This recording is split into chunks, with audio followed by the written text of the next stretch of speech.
नमस्कार. आकाशवाणी औरंगाबाद केंद्राच्या दुपारी 1च्या बातमीपत्रात मी वैभवी जोशी आपलं स्वागत करते.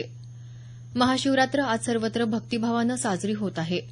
शंकराच्या 12 ज्योतिर्लिंगांपैकी मराठवाड्यात बीड जिल्ह्यातल्या परळी इथं वैजनाथ, हिंगोली जिल्ह्यातल्या औंढा इथं नागनाथ आणि औरंगाबाद जिल्ह्यातल्या वेरूळ इथल्या घृष्णेश्वर मंदिरात मध्यरात्रीपासूनच भाविकांनी दर्शनासाठी रांगा लावल्या आहेत.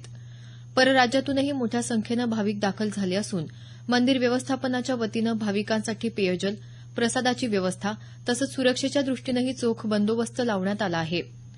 घृष्णेश्वर मंदिरात आज दुपारी घृष्णेश्वराची पालखी निघेल. शिवालय कुंडात महास्नान करून पालखी मंदिरात परतेल. परळी वैजनाथ इथं मंदिर परिसरात भरलेली यात्रा भाविकांसाठी आकर्षण असते. आज संध्याकाळी जिल्हाधिकारी नवल किशोर राम यांच्या हस्ते वैजनाथाची शासकीय महापूजा करण्यात येणार आहे. औंढा इथं महाशिवरात्रीनिमित्त रुद्राभिषेक, महाभिषेकासह विविध धार्मिक अनुष्ठानांचं आयोजन करण्यात आलं आहे. मुंबईत कलिना प्रभागाचे महाराष्ट्र नवनिर्माण सेनेचे विजयी उमेदवार संजय तुरडे यांच्यावर हल्ला झाला. यात गंभीर जखमी झालेले तुरडे यांना उपचारासाठी रुग्णालयात दाखल करण्यात आलं आहे.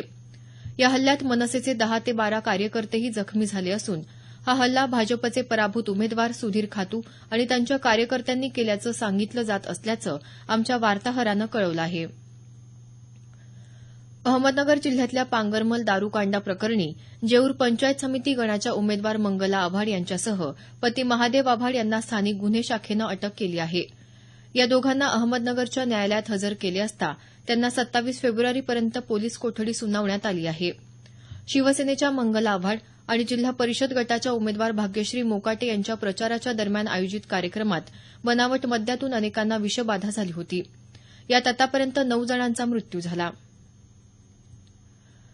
भारतीय स्टेट बँकेत बँकांच्या विलीनीकरणाची प्रक्रिया येत्या 1 एप्रिलपासून सुरू होणार आहे.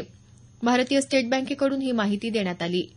बिकानेर आणि Jaipur state bank, Mysore state bank, Travancore state bank, Patiala state bank आणि हैदराबाद स्टेट बँक या 5ही बँकांच्या मालमत्ताही भारतीय स्टेट बँकेकडे दिल्या जाणार आहेत.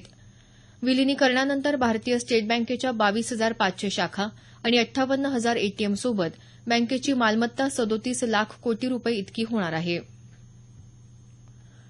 औरंगाबाद इथं सर्व सुशिक्षित बेरोजगार युवक युवतींसाठी येत्या 28 तारखेला मौलाना आझाद संशोधन केंद्रात रोजगार मेळावा आयोजित केला आहे. 3,500हून अधिक पदांसाठी सर्वप्रथम दीनदयाल अंत्योदय योजना राष्ट्रीय नागरी उपजीविका अभियानाअंतर्गत प्रशिक्षण घेतलेल्यांना मुलाखतीसाठी प्राधान्य देण्यात येणार आहे.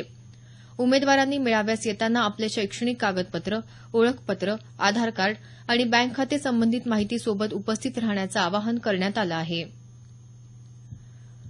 चालू वर्षात डाळींचं उत्पादन 22.14 दशलक्ष टनांपर्यंत पोहोचण्याची शक्यता वर्तवण्यात आली आहे. हे उद्दिष्ट या वर्षीच्या 21.25 दशलक्ष टनाच्या उद्दिष्टापेक्षा अधिक आहे. कृषी मंत्रालयाकडून जारी करण्यात आलेल्या अंदाजपत्रकात ही बाब नमूद करण्यात आली. गव्हाच्या उत्पादनात 2016-17 मध्ये 9.32% वाढ होऊन 96.64 दशलक्ष टन होण्याची अपेक्षा आहे. न्यायवैद्यक हा न्यायपालिकेचा महत्त्वपूर्ण भाग असून कमी खात्री दर, प्रलंबित खटले आणि खटल्यांच्या निकालासाठी लागणारा कालावधी या 3 मुख्य समस्या सध्या न्यायपालिकेसमोर असल्याचं गृहराज्यमंत्री हंसराज अहीर यांनी म्हटलं आहे. आयआयटी मुंबई इथं भारतीय न्यायवैद्यक संस्थेच्या 38व्या वार्षिक राष्ट्रीय परिषदेत ते बोलत होते. न्यायप्रक्रिया ही प्रामुख्याने वैद्यकीय पुराव्यांवर अवलंबून असल्यानं फॉरेन्सिक मेडिकॉन 2017 मध्ये झालेल्या चर्चेचा फायदा प्रदीर्घ कालावधीपर्यंत न्यायपालिकेला होईल अशी आशा त्यांनी व्यक्त केली. भारतीय न्यायवैद्यक शास्त्र आंतरराष्ट्रीय मानकांपर्यंत पोहोचवण्यासाठी या क्षेत्राला सर्व सुविधा उपलब्ध करून देण्यासाठी केंद्र सरकार वचनबद्ध असल्याचं ते म्हणाले. याबरोबरच हे बातमीपत्र संपलं. आमचं यानंतरचं बातमीपत्र सायंकाळी 5:25 मिनिटांनी.